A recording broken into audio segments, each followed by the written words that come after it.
नमस्कार। आज हम फिर एक बार रीति मुक्त कवि घनानंद को लेकर आपके सामने उपस्थित हुए हैं। घनानंद की काव्यगत विशेषताओं पर हम बात कर चुके हैं।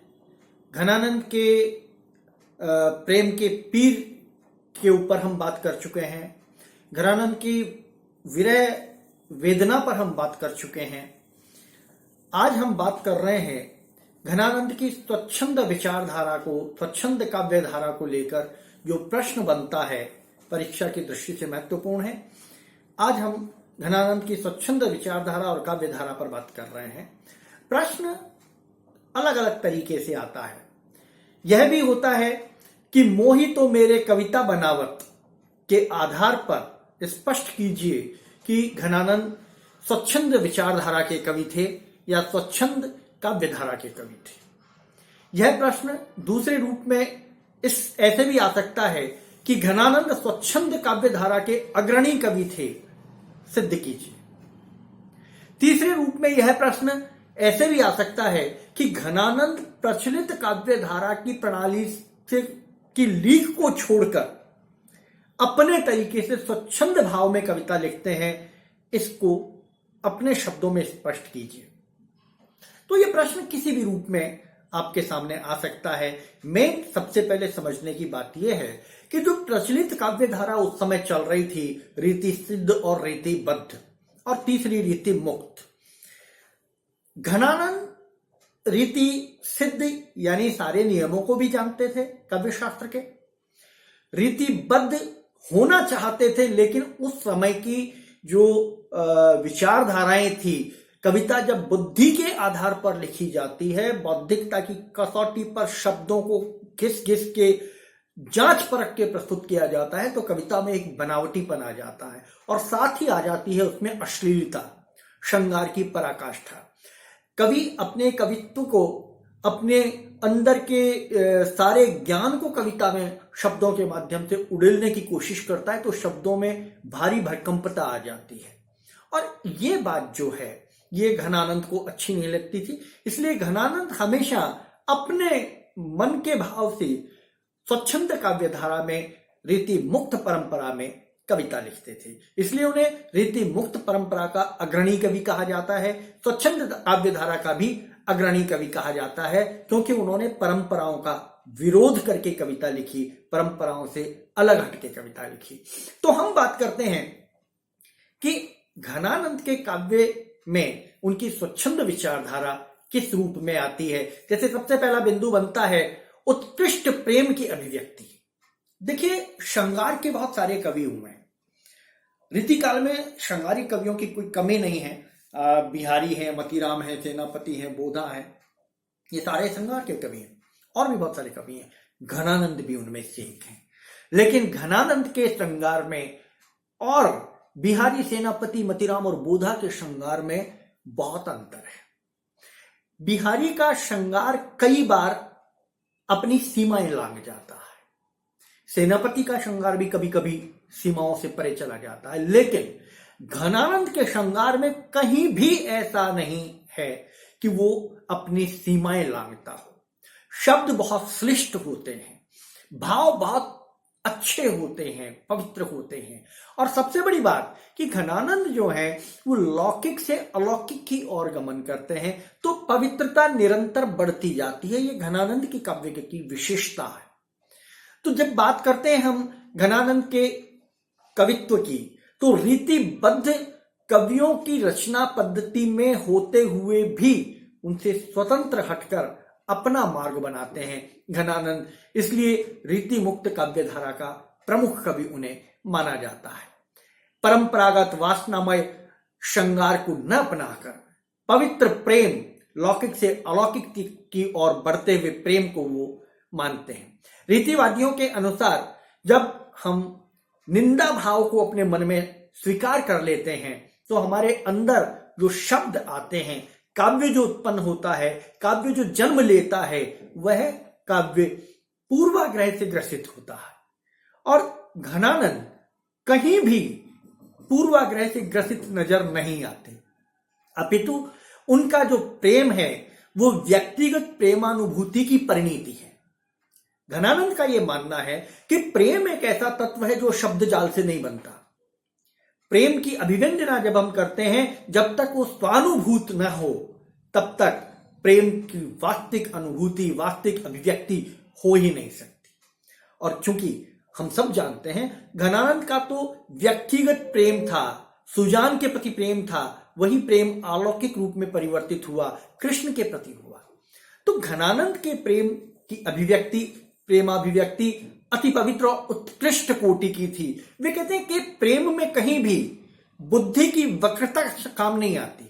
प्रेम तो हृदय की शुद्धता और सरलता तथा निष्कपटता का परिणाम है। जहां प्रेम में सरलता होती है, शुद्धता होती है, निष्कपटता होती है और समर्पण का भाव होता है, वहां पर प्रेम की जो अभिव्यक्ति होती है वो बहुत श्रेष्ठ, बहुत खूबसूरत, मन को छूने वाली होती है। और जहां शब्दों से प्रेम का चित्र खींचा जाता है, शब्दों, विद्वता के माध्यम से, लक्षणों के माध्यम से, बहुत भारी भरकम शब्दों के माध्यम से प्रेम को अभिव्यक्त करने का प्रयास किया जाता है, वहां प्रेम में कृत्रिमता होती है। बिहारी कहते हैं, घनानंद कहते हैं प्रेम के बारे में, अति सूधो स्नेह को मार्ग है जहां नेक सयानप बांक नहीं। अति सूधो स्नेह को मार्ग है जहां नेक सयानप बांक नहीं। तहां सांचे चले तजी आपन को, झिझके कपटी जे निशांक नहीं। तुम कौन सी पाटी पढ़े हो लला, मन ले हूं पे दे हूं छटाक नहीं। कि अति सूधो, प्रेम का मार्ग बहुत सीधा है, बांकापन नहीं है, टेढ़ापन नहीं है, उस पर चलने के लिए सोचना नहीं पड़ता, आदमी चल पड़ता है। प्रेम कहते हैं ना कि प्रेम योजनाबद्ध तरीके से नहीं होता, योजनाबद्ध तरीके से प्रेम किया नहीं जाता, प्रेम हो जाता है। और पता तब चलता है जब प्रेम हो जाता है। घनानंद भी ये कहते हैं कि अति सूधो स्नेह को मार्ग, बहुत सीधा सीधा है, अपने आप ही कदम बढ़ जाते हैं। जहां नेक सयानप बांक, जरा सा भी टेढ़ापन नहीं है, नेक यानी जरा सा भी टेढ़ापन नहीं है, सीधा सीधा चलना है। तहां सांचे चले तजी आपन को, जो सच्चे प्रेमी होते हैं, जो सच्चा प्रेम करते हैं, वो अपना मान, सम्मान, प्रतिष्ठा और स्वयं के अस्तित्व को त्याग कर उस प्रेम के मार्ग पर चलते हैं। झिझके कपटी जे निशांक नहीं। और जो कपटी होते हैं, जिसके मन में कपट होता है, वो इस मार्ग पर चलने में झिझकते हैं, रुक रुक कर चलते हैं। कवि कहते हैं कि कृष्ण से अभिव्यक्ति करते हुए, तुम कौन सी पट्टी पढ़े हो लला, मन ले हूं पर दे हूं छटाक नहीं।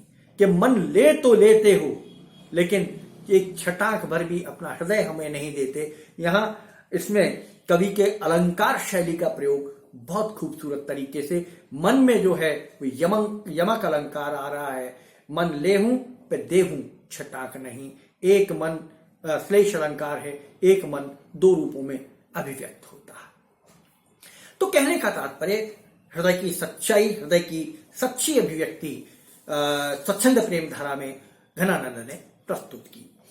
दूसरी विशेषता घनानंद के स्वच्छंद धारा के कवि होने की है, वह है कि हृदय की निष्पक्षता का वर्णन, हृदय की जो हृदयानुभूति है उसको निष्पक्ष भाव से प्रस्तुत करता है रीतिमुक्त काव्यधारा का कवि। उसके काव्य में कहीं भी पक्षपात नहीं होता, वो बिल्कुल बौद्धिक व्यायाम नहीं करता अपनी बात को कहने के लिए, सोचता नहीं है क्या कहूं, कैसे कहूं, किन शब्दों का इस्तेमाल करूं, जो मन में आता है उसको कह देता है, क्योंकि उसे पता है कि मैं सच्चे हृदय से बात कर रहा हूं, मैं सही बात कर रहा हूं। हो सकता है सामने वाले को वो बुरी लग जाए, कुछ समय के लिए बुरी लग जाए, लेकिन कभी तो उसको समझ में भी आएगी। जब वो शांत हृदय से उसको सोचेगा, उस बात को समझने का प्रयास करेगा, तो उसे वो अपने प्रिय की बात अच्छी भी लगेगी, समझ में भी आएगी। तो ये बात घनानंद जानते हैं। और ऐसी स्थिति में जहां बौद्धिकता से परे हटकर हृदय से बात निकलती है, वह बात वासना रहित होती है। उसमें जो रीति सिद्ध और रीतिबद्ध कवियों की वासना की नग्नता होती है वो नहीं दिखाई देती। क्योंकि शब्दों का इस्तेमाल सोच समझकर नहीं किया जाता है। इसीलिए उन्होंने बुद्धि नेत्र से प्रेम व्यापार की बात नहीं की, उन्होंने हृदय नेत्र से प्रेम को परखा, हृदय से प्रेम को परखा और उसी के आधार पर उन्होंने कहा कि प्रेम जो है वो पानी को मथनी से मथने के समान है। दूध को अगर आप मथेंगे तो उसमें से मक्खन निकलेगा, लेकिन पानी को मथेंगे तो कुछ भी नहीं निकलेगा। और प्रेम बिल्कुल वैसे ही है। तो कवि इसके बारे में कहते हैं कि बात के पेश से दूर परे जड़ता नीरे, सिपटे ही दाहे, चित्त को आंखें ले न विचित्र महारस रूप संवाद सराय। कि मन का जो भाव है उसको संवादों के माध्यम से सराहा जाता है और मन की बात को प्रस्तुत किया जाता है। अगली विशेषता में आता है कि वेदना की तीव्रता, कष्ट, दुख, परेशानी, पीड़ा, विरह, ये सारे के सारे तत्व जो हैं ये विरह को सपोर्ट करते हैं, विरह के अंग हैं। और ये विरह जब बढ़ता है तो वो वेदना, जो विरह की वेदना है, वो शब्दों के माध्यम से बड़ी तीव्रता से बाहर आती है। और जब हम कोई काम बहुत तेजी से करते हैं, बिना सोचे विचारे करते हैं, तो उसमें सच्चाई निकलती है। जब हम सोच समझ के करते हैं तो उसमें शब्दों की कृत्रिमता आ जाती है, उसमें मस्तिष्क लग जाता है। और जहां मस्तिष्क का इस्तेमाल होता है वहां वेदना की सच्चाई भी कम हो जाती है। बिहारी के काव्य में ये काफी देखने को मिलता है कि मस्तिष्क से काम ले रहे हैं, लेकिन घनानंद के काव्य में आपको यह बिल्कुल देखने को नहीं मिलता।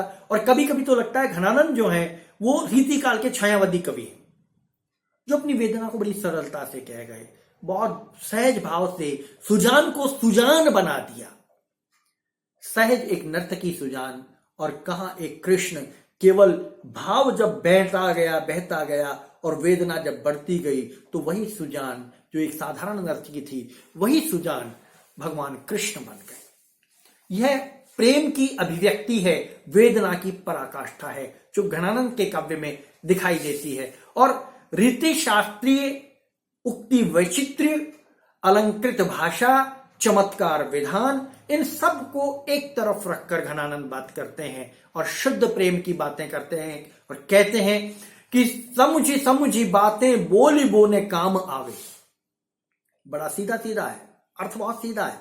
समझ समझी बातें बोली बोने काम आवे, छावे घन आनंद न जो लो नेह बो रही। कि जब तक आनंद नहीं आता, जब स्नेह नहीं जब तक बोलता, हम जब समझ समझ कर बात करते हैं, रुक रुक कर बात करते हैं, सोच सोच कर बात करते हैं, चबा चबा कर शब्द निकालते हैं, तो हम बुद्धि का इस्तेमाल कर रहे होते हैं। और जब हम फ्लो में अपनी बात करते हैं, अभिव्यक्ति फ्लो में होती है, तो हृदय की बात निकलती है। और कवि हृदय की इसी बात को सच्चे प्रेम की अभिव्यक्ति मानते हैं। कविता अपने आप में प्रेमाभिव्यक्ति का सबसे श्रेष्ठ माध्यम है। मैं बार बार दोहराता हूं जब श्रृंगार पढ़ाता हूं, वियोगी होगा पहला कवि, आह से उपजा होगा गान, फूट कर आंखों से चुपचाप, बही होगी कविता अनजान। यह एक आधुनिक कवि की पंक्तियां हैं, लेकिन सभी श्रृंगारिक कवियों पर फिट बैठती है, विशेष रूप से घनानंद पर बिल्कुल सही सटीक उतरती हैं। और घनानंद ने हृदय से अपनी बातें कही, जब आंखों से वो बातें फूट पड़ी तब वो शब्दों के रूप में पन्नों पर बिखर गई। अगली विशेषता जो है, जो किसी भी कवि की सबसे बड़ी विशेषता होती है, वो हो सकती है उसकी भाषा का लालित्य। घनानंद ने ब्रज भाषा में अपना साहित्य लिखा और बड़े खूबसूरत शब्दों का बिना किसी प्रयास के उन्होंने प्रयोग किया।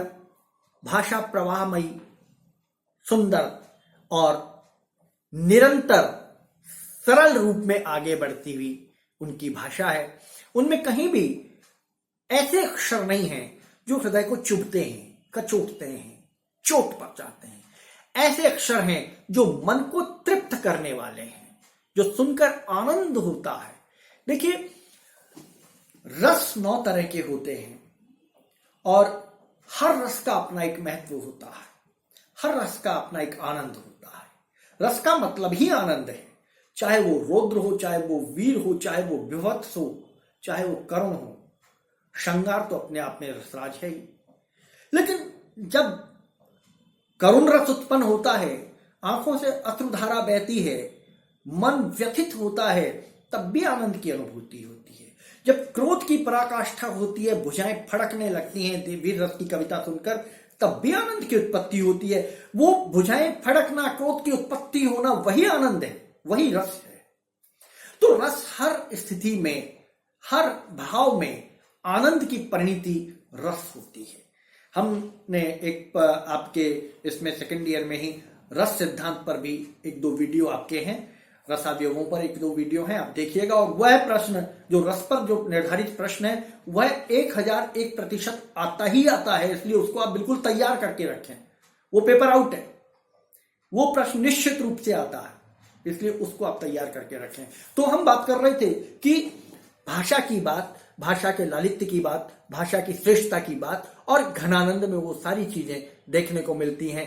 कवि कहते हैं, भाषा के सौंदर्य को स्पष्ट करते हैं, अक्षरे तन को छरे बहुरी अक्षर ही भावे, रूप अक्षरातीत ताहि अक्षरे बतावे, तत्व बोध बौरिन में अक्षर गति अक्षर लय। अर्थात अक्षर का महत्व क्या है, अक्षर ही अक्षर के महत्व को समझाता है, अक्षर ही अक्षर के भाव को अभिव्यक्त करता है, और वही मन को शांति, संतोष और आनंद प्राप्त करवाता है। अक्षर के महत्व को भी, कवि की विद्वता देखिए, कवि घनानंद केवल हृदय के कवि नहीं है, कभी कभी तर्क के कवि भी होते हैं। वो तर्क भी बड़े अच्छे देते हैं और अपनी बात को स्पष्ट रूप से प्रस्तुत करते हैं। तो इनके जो भाषा है वो प्रवाहमयी, लालित्यमयी और बहुत गंभीर भाषा इनकी है। इसके बाद आता है शब्द चयन, अगली विशेषता इनकी कि बड़ी भावानुकूल शब्दों का ये चयन करते हैं, भावों के अनुसार शब्दों का चयन करते हैं। इनके शब्द चयन को अगर हम देखें तो सीधे सरल, मतलब रस से भरे हुए इनके शब्द होते हैं। उनको आप देखें, अभिव्यक्ति बड़े सूक्ष्म भावों की और बड़े विश्वास के साथ की गई होती है इनके शब्दों की। और जो शब्द होते हैं, नक्षिक वर्णन, मानसलता, शिल्प पांडित्य आदि प्रवृत्तियों के शब्द जाल से बिल्कुल अलग, इन सबसे बिल्कुल अलग, केवल प्रेम की अभिव्यक्ति करने वाले शब्दों को ये चुनते हैं। और वैसे भी ये प्रेम पथिक थे, काव्य साधना भी इन्होंने प्रेम की और अपनी बात को बहुत सहज भाव में प्रस्तुत करने वाले कवि हैं। आंखें ने मूंदी वो बात दिखावत, सोवने जागति बात ही पे खिले। आंखें ने मूंदी वो बात दिखावत, सोवत जागति बातें पे खिले। बात स्वरूप अनूप अरूप है, बात स्वरूप अनूप अनूप अरूप है, भूलो कहां तू अलेख ही लेख ले। कि जो आंखों को दिखाई दे बात शब्दों के माध्यम से, हम बात कर रहे हैं और एक शब्द चित्र खींचता चला जाए, वो कवि का चमत्कार है, वो कवि की विद्वता है और वही उसका कवित्व है। तो शब्द चित्र तब खींचता है जब शब्दों में सरलता होती है और शब्दों में सच्चाई होती है। वह शब्द बहुत सारे आडंबरों से भरा नहीं होता, वह शब्द बुद्धि के कसौटी पर कसकर निकाला हुआ नहीं होता, वह शब्द सहज भाव से हृदय से प्रस्फुटित होता है। वह शब्द आपके हृदय पर चोट करता है और चोट बहुत सुंदर सुखद चोट करता है। तो इस तरह हम कह सकते हैं कि घनानंद जो हैं वो प्रेम के कवि हैं, स्वच्छंद काव्य धारा के कवि हैं, रीति मुक्त कवि हैं और रीति मुक्त परंपरा के अग्रणी कवि माने जाते हैं। इस तरह से घनानंद पे जो प्रमुख प्रश्न बनते थे वो प्राय हमने सारे प्रश्न देख लिए हैं। आप पुरानी वीडियो में इसके दोनों तीनों प्रश्न, महत्वपूर्ण प्रश्न है, उनको भी देखें और घनानंद को कंप्लीट कर लें। घनानंद हम कंप्लीट कर चुके हैं आज। अब आपकी कोई क्वेरीज होगी, आपकी कोई जिज्ञासाएं होंगी, उसके बारे में हम अलग से बात कर सकते हैं। आप कमेंट्स बॉक्स में डालिए, एक विशेष वीडियो उसके लिए अलग बनाएंगे। परीक्षा की तैयारी करें। सब्सक्राइब नहीं किया है आपने या आपके साथियों ने तो इस चैनल को सब्सक्राइब करें, अपने दोस्तों को इसका लिंक भेजें और पढ़ाई प्रारंभ करें। नमस्कार।